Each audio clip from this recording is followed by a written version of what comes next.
Dalam kaedah SRI, jerami merupakan bahan yang mempunyai nilai tinggi serta memberi sumbangan yang besar dalam melengkapkan kitaran kesuburan tanaman, terutamanya tanaman padi. Menyedari hakikat ini, IMO atau Indigenous Microorganism yang merupakan salah satu daripada produk keluaran SRI telah diformulasi untuk tujuan tersebut. Dalam proses perebutan jerami, IMO akan berfungsi membekalkan organisma mikrob secara aktif bagi membantu menghurai selulus jerami menjadi baja yang sesuai untuk tanaman. Tidak heranlah apabila ada di kalangan para petani menamakan IMO sebagai bahan perebut jerami. Selain itu, IMO juga bertindak menambah aktiviti mikrob di tapak tanaman serta menyuburkan tanah. Memakan jerami boleh menyebabkan pencemaran alam. Yang penting bagi kita ini ialah kita nak memanfaatkan nutrien di dalam jerami padi itu. Kalau kita reputkan jerami dengan cara yang elok dan menggunakan mikrob-mikrob yang berguna, nutrien dalam jerami akan memperkayakan kesuburan tanah. Untuk mereputkan jerami dengan elok, kita menggunakan IMO. Keadaan biasa yang digunakan oleh petani dengan membakar jerami bukan sekadar akan mencemarkan alam semula jadi, malah turut membunuh pelbagai mikroorganisma yang terdapat di dalam tanah. Sedangkan mikroorganisma ini merupakan rantaian penting kepada kesuburan tanah dan membantu mempercepatkan pertumbuhan tanaman padi di semua peringkat. Kaedah penyediaan pereput IMO amat mudah dan hanya memerlukan dua bahan yang senang diperolehi, iaitu nasi dan gula merah. Selain berfungsi membekalkan makanan, nasi akan bertindak sebagai bahan untuk memerangkap mikrob, manakala gula merah pula bertindak sebagai pelengkap makanan kepada hidupan seni tersebut. Mula-mula, sediakan sepinggan nasi lebih kurang 1 kilogram atau 2 kilogram. Ini bergantung kepada banyak mana pereput tersebut hendak disediakan. Kemudiannya, nasi tersebut dimasukkan ke dalam bekas jarang seperti ini dan ditutup dengan menggunakan penutup.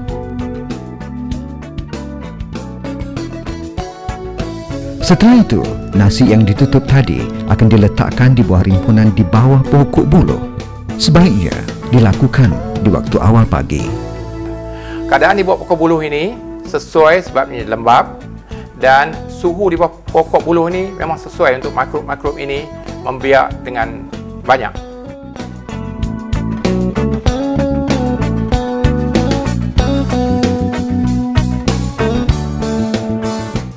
Masalah kesihatan ini dari segi penanaman padi sangat berkaitan dengan penggunaan kimia.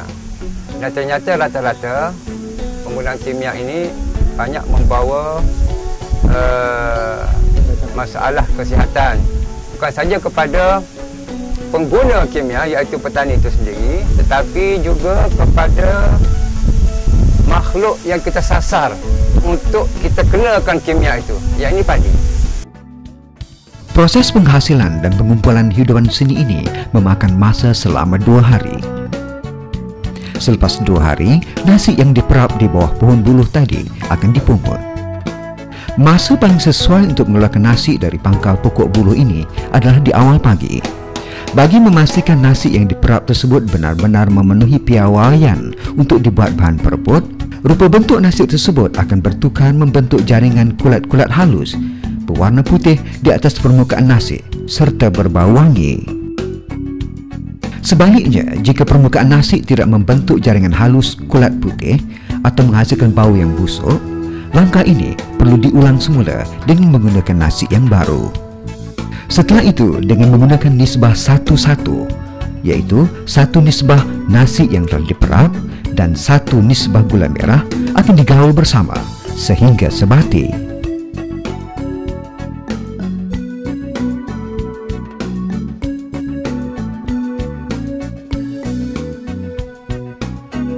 Kemudian, campuran ini perlu diperap selama 7 hari di dalam bekas yang tertutup.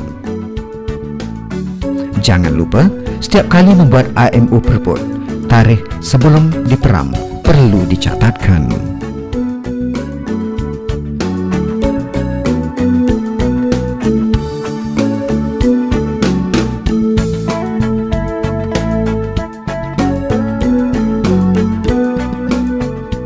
Sebelum kami kenalkan pada petani, sebenarnya kami para pegawai telah berkursus berguru dengan Indonesia, diberi kesedaran betapa pentingnya kenapa kita mesti menggunakan natural farming dan mengapa selama ni kita baru sesedarlah bahawa selama ni kita jadi macam pembunuh tanpa disedar. Bagi petani guna racun, lepas tu dengan secara langsung racun tu untuk diri kita, kita yang makan kan. Atas kesedaran tu, makanya macam kami pegawai-pegawai yang telah dibagi kursus, bersemangat untuk tubuhkan kumpulan, sebab kalau kita buat seorang tak jadi, kita mesti ada ramai, jadi baru mantap. Jadi kita ada tubuhkan kumpulan-kumpulan dan dibagi kekuatan dibimbing oleh Pak Tan dan Mak Tam, yang jadi kita lebih bersemangat.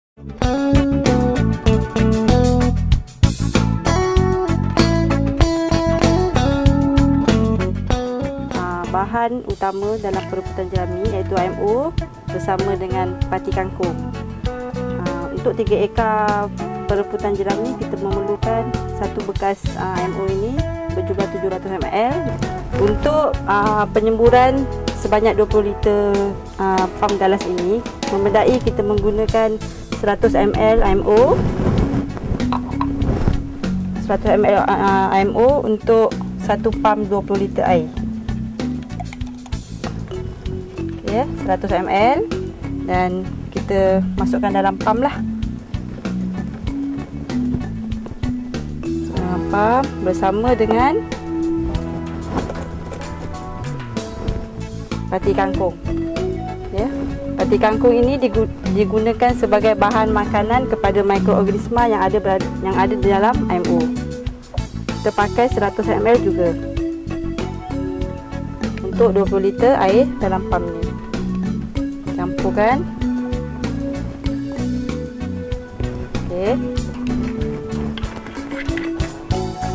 Lepas itu tambahkan air baki selebihnya ke dalam pam dan boleh lakukanlah penyemburan di awal pagi atau lewat petang.